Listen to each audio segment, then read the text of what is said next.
अस्सलाम वालेकुम। आज हमारा हिस्ट्री ऑफ अमेरिका का 5वां लेक्चर है और इंशाल्लाह ताला इसमें हम आज इसको कवर कर लेंगे। पहले जो हमारे 4 लेक्चर हो चुके हिस्ट्री ऑफ अमेरिका पे, उसमें हमने ये देखा, जो पहले लेक्चर में हमने देखा कि क्रिस्टोफर कोलंबस कौन था और वो कैसे स्पेन से, हालांकि वो इटली का था, फिर स्पेन से वो इधर आया और इन सारे जजायर पे, वेस्ट इंडीज के जजायर पे उसने किस तरह स्पेन का कब्जा किया और स्पेन की कॉलोनीज में ये सारी चीजें आई। 1492 में क्रिस्टोफर कोलंबस स्पेन की बंदरगाह से चला और 1506 में वो स्पेन में जाके जो है फोत हुआ। फिर किस तरह स्पेन ने,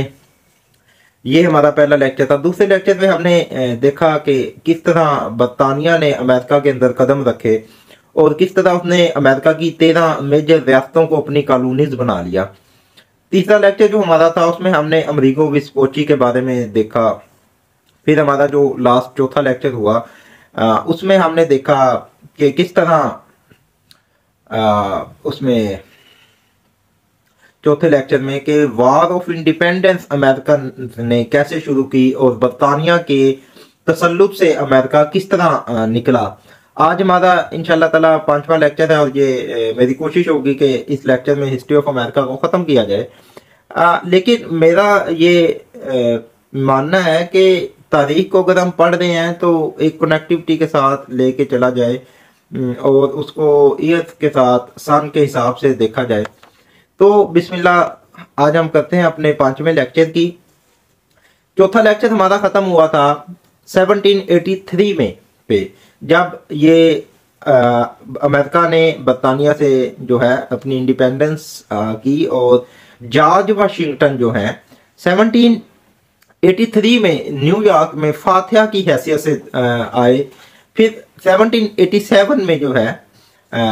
जो हम देखते हैं कि अमेरिका का कॉन्स्टिट्यूशन भी बन गया और फिर 2 साल बाद ही 1789 में जो पहला इलेक्शंस हुए, सदाती इलेक्शन हुए,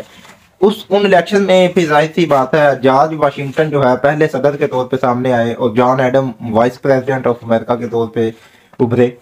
अच्छा, 1789 के इलेक्शंस के बाद जो मामला चले वो किस तरह बरतानिया जो अमेरिका जो है, अब तो ये 13 बड़ी जो कॉलोनीज बरतानिया के कब्जे में थी वो बरतानिया का वहां से कब्जा हट चुका था और अब उन 13 कॉलोनीज के ऊपर जो है वो एक किस्म की एक बारीक सी कन्फेडरेशन जो हमने देखा कि उन्होंने एक इत्तेहाद किया हुआ था बरतानिया से अपनी आज़ादी का, वो उस इत्तेहाद के साथ अमेरिका ने, इन 13 कॉलोनीज ने बरतानिया से अपनी जान तो छुड़वा ली। अब आगे के मामला कैसे हुए और क्या जो आज का मौजूदा अमेरिका है, क्या ये इतना ही बड़ा जितना कि ये 1787 तक या 1803 तक था? नहीं जी, उस वक्त का अमेरिका जो है 1799 1789 का अमेरिका और आज का अमेरिका बहुत फर्क है। उस वक्त जो है वो सिर्फ 13 कॉलोनीज थी और आज के अमेरिका में तो बहुत बड़ी जो है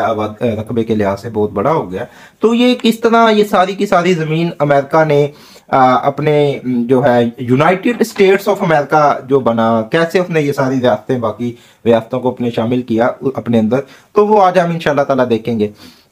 जब हम ये फ्लोरिडा वाली साइड, अभी मैं आपको मैप में विजुअल दिखा दूंगा, फ्लोरिडा के साथ साथ जब हम मगरिब में आते हैं तो गल्फ ऑफ मैक्सिको के साथ जो एक ल्यूजियाना का एक इलाका है और फिर उसके साथ ही जो न्यू ऑर्लियंस का इलाका है, इन इलाकों पे, इन टेरिटरीज पे, इन बंदरगाहों पे, इन जजायर पे जो है स्पेन का कब्जा था। तो ये अमेरिका ने जो है स्पेन के साथ ये मुआहिदात किए और 1803 में न्यू ऑर्लियंस को उसने परचेज किया, ये सारा इलाका स्पेन से। और फिर इसी तरह ल्यूजियाना का एरिया भी जो उसकी टेरिटरी है वो भी अमेरिका ने जो है, अमेरिका की 13 बड़ी जो रियासतें, यूनाइटेड स्टेट्स ऑफ अमेरिका था, उन्होंने ल्यूजियाना का इलाका भी स्पेन से परचेज किया, खरीद लिया। अच्छा, अब इसमें एक बड़ा ट्विस्टिंग स्टोरी बनने जा रही है कि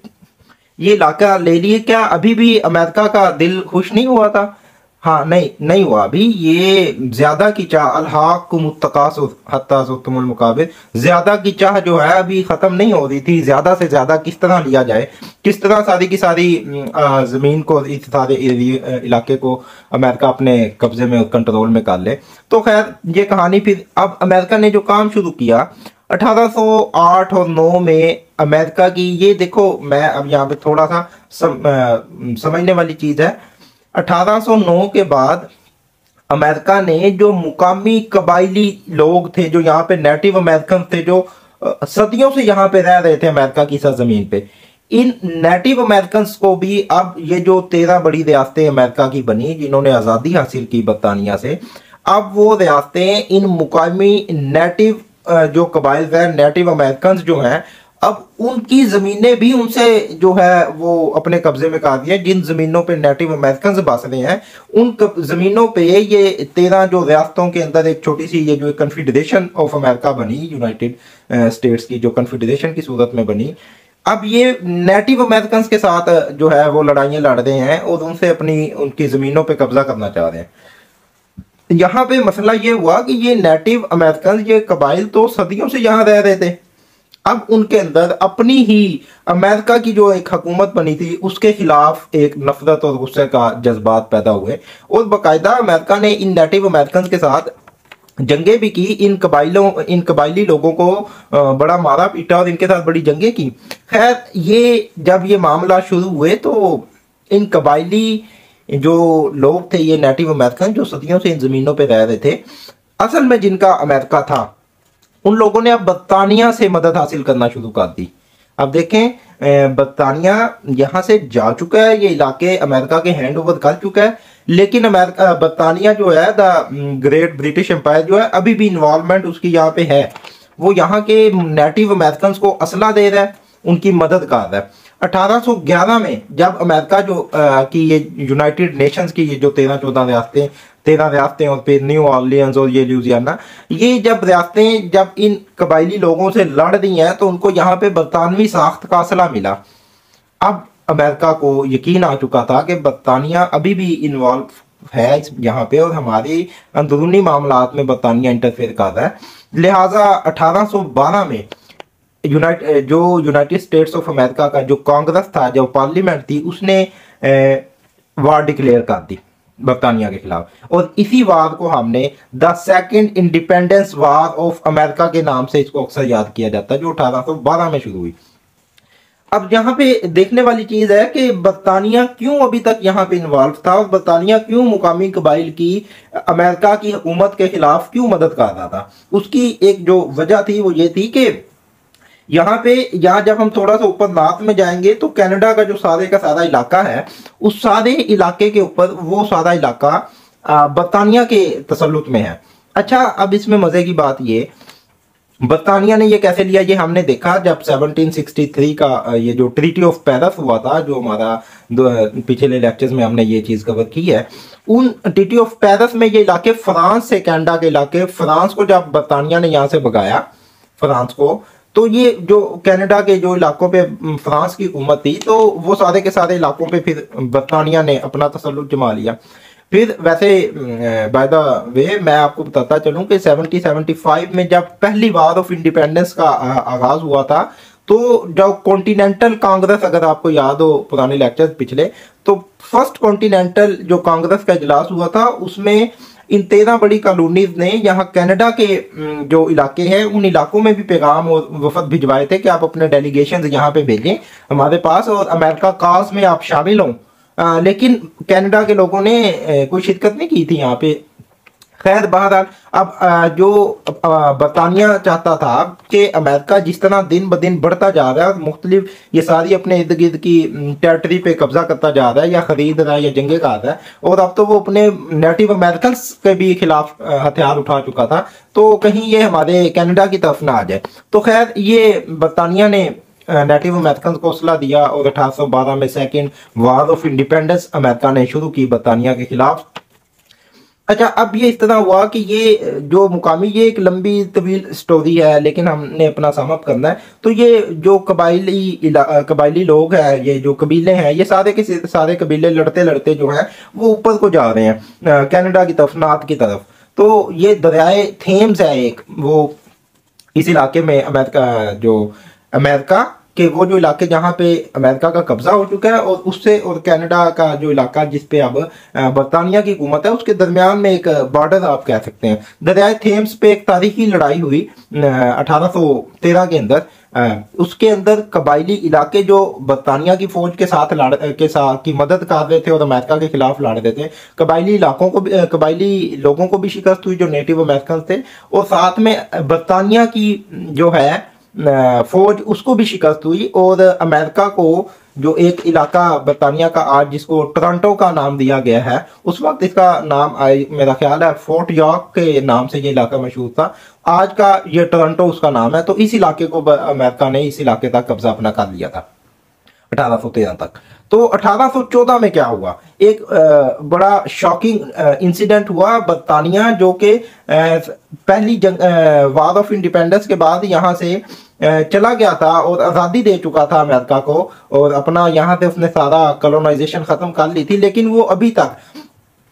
अटलांटिक ओशन के अंदर जो है अमेरिका के बैरी जहाज़ों को हमले का निशाना बनाता था और अमेरिका के जहाज़ों पे हमले करता रहता था। 1813 के बाद जब ये जंग अमेरिका ने किसी हद तक बरतानिया और अपने नेटिव अमेरिकन जो कि बरतानिया का साथ दे रहे थे, वो अमेरिका के खिलाफ लड़ रहे थे, उनके साथ अमेरिका की ये जंग अमेरिका जीत चुका। तो यहाँ पे 1814 में बरतानिया की फौजें वाशिंगटन डीसी, जो कि आज का अमेरिका का कैपिटल है, वाशिंगटन डीसी के अंदर 1814 में बरतानिया की फौजें लैंड की। बैरी जहाज आए, उन्होंने लैंड किया और वहां पे पूरे के पूरे शहर को जो है जला दिया गया। और अतः के जो आज का व्हाइट हाउस है, उस व्हाइट हाउस की इमारत को भी जो है बरतानवी फौजों ने आग लगा दी थी। अच्छा, अब यहां से ये आग लगा के और सारे के सारा वाशिंगटन डीसी को तबाह करके ये आगे थोड़ा सा ऊपर नॉर्थ में जो है बाल्टीमोर का जजीरा है, वहां पे गई है। ये वही मैरीलैंड और जो है वो उस रियासत के थोड़ा सा नीचे है, मैरीलैंड के वाशिंगटन डीसी। तो जब ये बाल्टीमोर पे गए, वहां पे अमेरिका की फौजों के साथ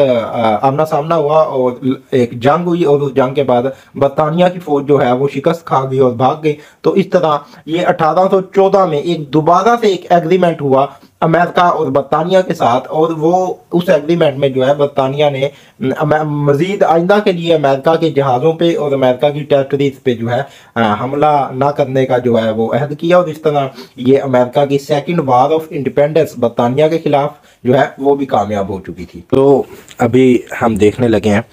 कि किस तरह जो है अमेरिका ने बाकी ज़मीनों पे कब्जा किया और किस तरह ये यूनाइटेड स्टेट्स ऑफ अमेरिका जो कि 1776 में इसके परचम पे 13 सितारे थे, किस तरह इस पे जो है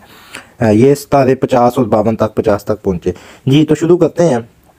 1821 के अंदर,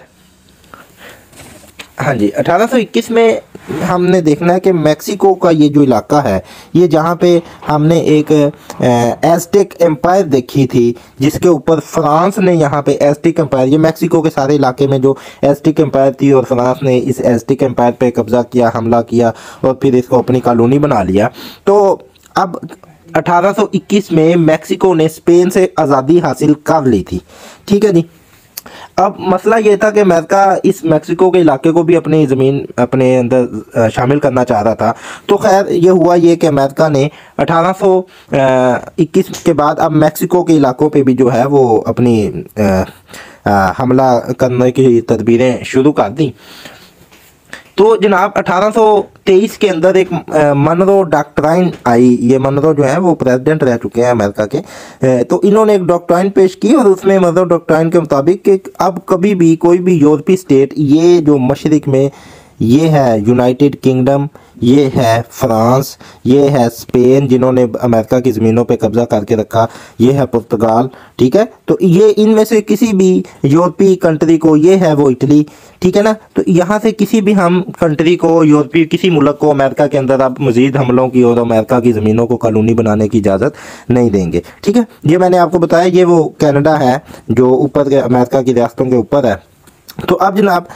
हुआ ये कि मंजूर डॉक्ट्राइन के मुताबिक कोई यूरोपीय मुल्क जो है अब अमेरिका की सरजमीन पे हमला करके अमेरिका की ज़मीनों को पे अपनी कॉलोनीज नहीं बना सकेगा। खैर हुआ ये कहानी जो हमारी शुरू होती है आइंदा आगे के लिए, वो ये है कि अमेरिका को ज़रूरत थी कि किस तरह वो ये नॉर्थ अटलांटिक ओशन, ये देख रहे हैं ये सारा ओशन, ये जो यूरोप से अमेरिका के दरमियान है, इस ओशन, और ये जो 13 अमेरिका की रियासतें यहाँ पे लग रही हैं, ये न्यूयॉर्क, न्यू जर्सी, फिलाडेल्फिया, ठीक है,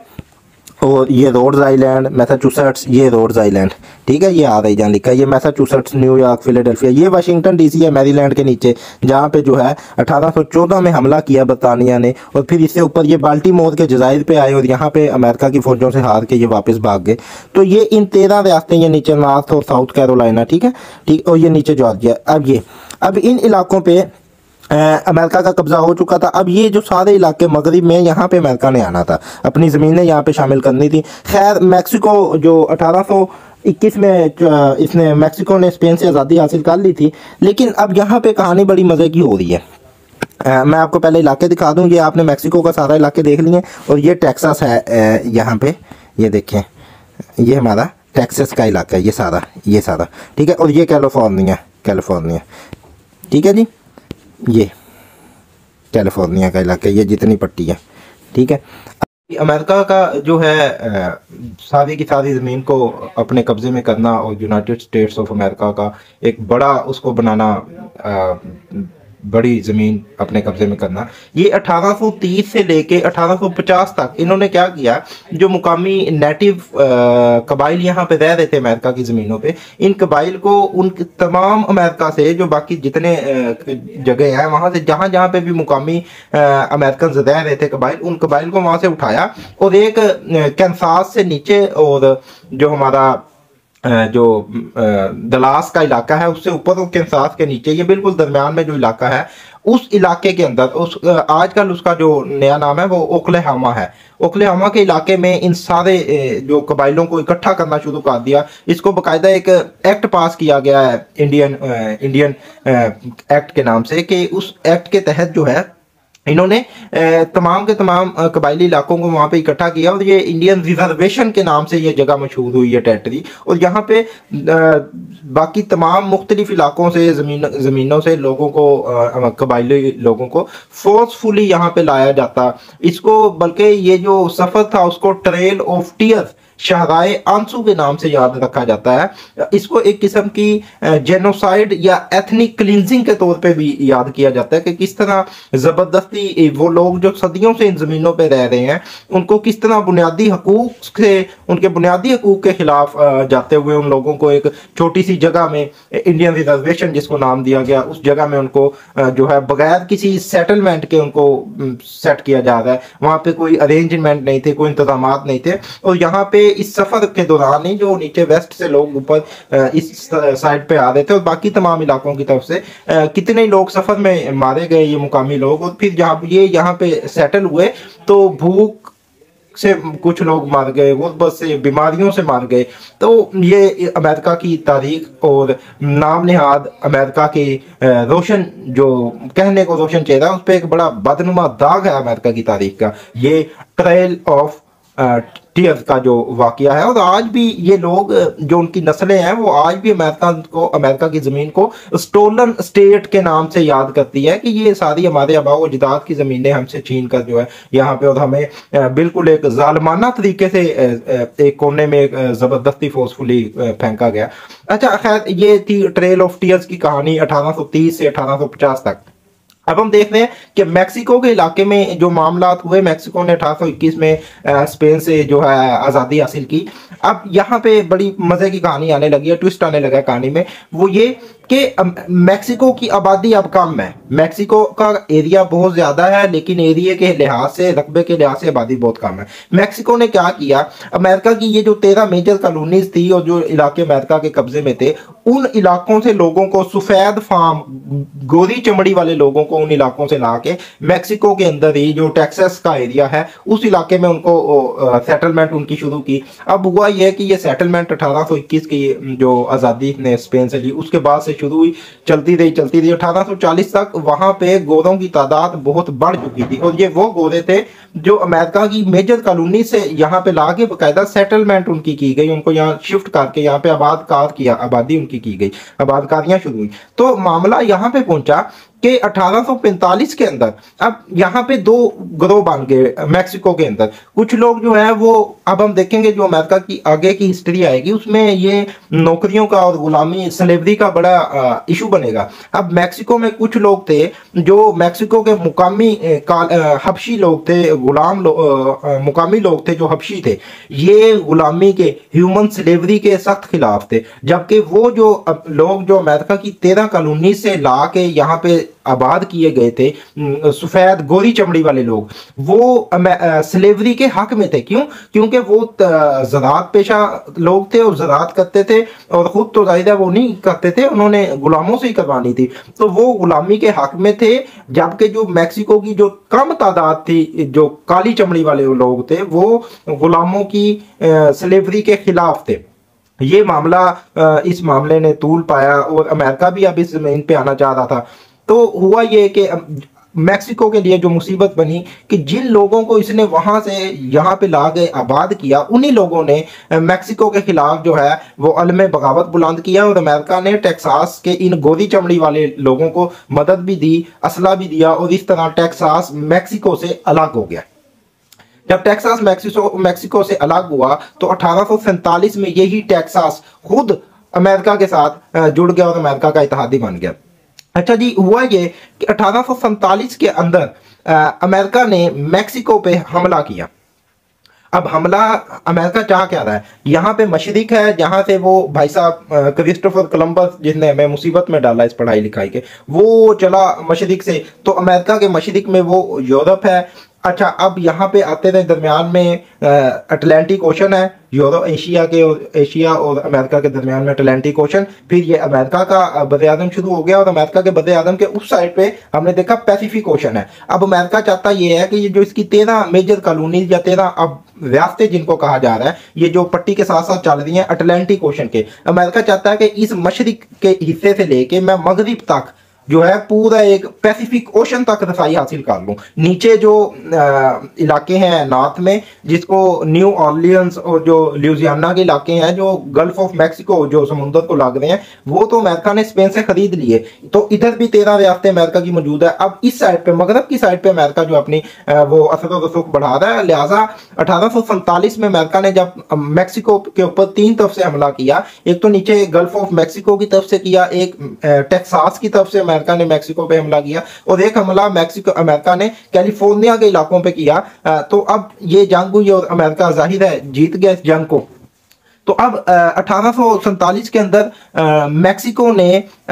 अपना टेक्सास का इलाका और जो कैलिफोर्निया के इलाके थे, इन इलाकों के ऊपर अमेरिका की कब्जे को कबूल कर लिया, और ये इलाके टेक्सास और कैलिफोर्निया के इलाके जो है अमेरिका के कब्जे में चले गए, और मैक्सिको रह गया फिर अभी। अब हम देखेंगे कि ये कैलिफोर्निया जो बिल्कुल पट्टी पे है मगरिब में, ये पैसिफिक ओशन की पट्टी है, पैसिफिक ओशन के साथ लग रहा है। 13 रियासतें मशरिक में अटलांटिक ओशन के साथ लग रही हैं। अमेरिका ने इन 74-75 सालों के अंदर यहाँ से अपनी 13 रियासतों मशरिक से लेकर मगरिब तक ये जो 4-4.5 हजार किलोमीटर का खुशकी का इलाका है, इस सारे के सारे इलाके पे जो है अपना कब्जा मुकम्मल कर लिया था। अच्छा, अब हम एक बड़ी मजे की बात जो यहाँ पे है वो ये कि इन इलाकों से ऊपर कनाडा है, और कनाडा का जो एक सीधा मगरिब की तरफ बारीक सी एक पट्टी है, वो उस इलाके का नाम है अलास्का। अलास्का के अंदर अलास्का का जो हिस्सा है वो रशिया के कंट्रोल में था। अब मैं आपको बताता चलूं, अलास्का का जो हिस्सा है उसके साथ एक तंग सी पट्टी मैं अभी विजुलाइज कर दूंगा जो बद-ए-आज़म एशिया के साथ इसको जोड़ रही है। जी हाँ, इसको बेरिंग स्ट्रेट कहते हैं। मैं आपको एक मजे की बात बताऊं, हमारी इस जमीन पे कुराज पे साइंसदानों के मुताबिक या जो महकमा मौसमियात है उनके मुताबिक 3 ऐसे अदवार गुजरे हैं जब जिन दौर में ये जमीन पूरी की पूरी जो है वो बर्फ से ढक चुकी थी। आइस एजेस उनको कहा जाता है। उसमें जो लास्ट तीसरी आइस एज है वो आज से 11,000 साल पहले जो जमीन पे हमारी कुराज पे आखिरी लास्ट आइस एज आई, उसके बाद अभी तक नहीं आई, तो वो 11,000 साल पहले आई थी। और यही वो वक्त था जब 11,000 साल पहले अमेरिका के लोग बेरिंग स्टेट को क्रॉस करके एशिया में दाखिल हुए थे। अब मैं जब आपको नक्शा विजुलाइज करवाऊंगा तो जो आपने सुना है कि जमीन ग्लोब है, जमीन गोल है, ये क्या इसका मकसद है, मैं आपको ये इंशाल्लाह अभी समझाने की कोशिश करूंगा जब हम नक्शा देखेंगे कि जमीन गोल कैसे है। अब हम देखेंगे कि ये अमेरिका दरमियान में है, इधर मशरिक में यूरोप है, और फिर यूरोप से और मशरिक में हम जब जाएंगे तो इंडिया है, चाइना है, जापान है, जहाँ की दौलतों का किस्से जो है वो मार्को पोलो ने लिखे और फिर वो क्रिस्टोफर कोलंबस ने पढ़े 1300 सदी में, 14वीं सदी में 1300 का जो इरा है उसमें मार्को पोलो ने लिखा और क्रिस्टोफर कोलंबस ने सुना, 1492 में वो इधर अमेरिका में आया। अब जब हम अमेरिका से मगरिब में जा रहे हैं तो वो जो बेरिंग स्टेट है, ये बेरिंग स्टेट दोबारा यहाँ से आगे वही इलाके शुरू हो रहे हैं जापान और चाइना और इंडिया के, वो मैं अभी आपको विजुलाइज करवाऊंगा तो आपको बेहतर अंडरस्टैंडिंग हो जाएगी। खैर मगरिब में अब अलास्का के इलाके भी अमेरिका के कंट्रोल में आ गया, और अलास्का से नीचे के जो इलाके इधर नॉर्थ में जो इलाका है वो अमेरिका चाहता है कि अब इस पैसिफिक ओशन में भी अमेरिका के जो है बहरी कुव्वत बढ़े, लिहाजा एक जजीरा जो हवाई का जजीरा हम देखते हैं। ये फिर वही बात कि दुनिया गोल है, यहाँ से मगरिब में जब मजीद आगे जाएंगे तो दूसरी साइड का मशरिक शुरू हो जाता है जापान का, तो यहाँ पे मजीद आगे जब मगरिब में उसने हवाई के जजीरे पे अमेरिका ने कब्जा किया, और हवाई के जजीरे पे उसने पर्ल हार्बर जो उसका जजीरा है, हवाई के जजीरे का जो पर्ल हार्बर जो बड़ी मशहूर भी है, वहाँ पे अमेरिका ने अपना बेस बनाई। तो वहाँ पे पर्ल हार्बर पे पहले से मौजूद थी हुकूमत और मलका बादशाह वहाँ पे चल रहे थे, लेकिन अमेरिका ने वहाँ पे बगावत करवाई, वहाँ अनारकी फैलाई और जंग करवाई, और उसके जो नतीजे में फिर अमेरिका ने जो है 1898 में पर्ल हार्बर को और जो हवाई का इलाका था उसको अमेरिका ने अपने कब्जे में लिया, और 1900 में ये फिर अमेरिका के बिल्कुल कब्जे में आ गया। और 1959 के अंदर अमेरिका के फ्लैग के ऊपर, झंडे के ऊपर 50 सितारे मौजूद हैं। ये 50 सितारे इसी की नुमाइंदगी करते हैं जो आखिरी दो स्टेट्स, मतलब जो 49वीं और 50वीं स्टेट्स यूएसए में शामिल हुई, यूनाइटेड स्टेट्स ऑफ अमेरिका में, वो ये अलास्का की स्टेट जो ऊपर रशिया के कंट्रोल में थी, अमेरिका ने वो खरीद ली रशिया से, और फिर नीचे जो है ईस्ट के अंदर है तो मगरिब में लेकिन ये ईस्ट शुरू हो गया, ठीक है, जापान हवाई की जो है, हवाई का जजीरा पर्ल हार्बर, ये दो स्टेट्स जो 1959 तक ये भी अमेरिका का हिस्सा बन गए। और इस तरह 1775-76 में अमेरिका के ऊपर जो झंडे पे जो 13 सितारे थे, अब 1959 तक वो 13 से बढ़ के 50 सितारे हो गए, और ये 50 सितारे असल में अमेरिका की 50 स्टेट्स को रिप्रेजेंट करते हैं। और यहाँ पे मैं एक और बात बताता चलूँ, अमेरिका के झंडे में जो हम वाइट और रेड की जो कलर की लाइंस देखते हैं, ये लाइंस भी अगर हम देखें तो ये 13 लाइंस जो होंगी, ये बुनियादी जो मेजर अमेरिका की 13 स्टेट्स थी जो हमने हमारा पहले लेक्चर में, दूसरे में हमने कवर की, जिन पे बरतानिया का कब्जा था। जो फर्स्ट वार ऑफ इंडिपेंडेंस 1776 से जो है अमेरिका ने यहाँ से जो आज़ाद की, और इन पे अमेरिका से, यहाँ से अमेरिका की कहानी असल में शुरू हुई। वो 13 जो लाइनें हैं वो इन 13 मेजर रियासतों को रिप्रेजेंट करती हैं।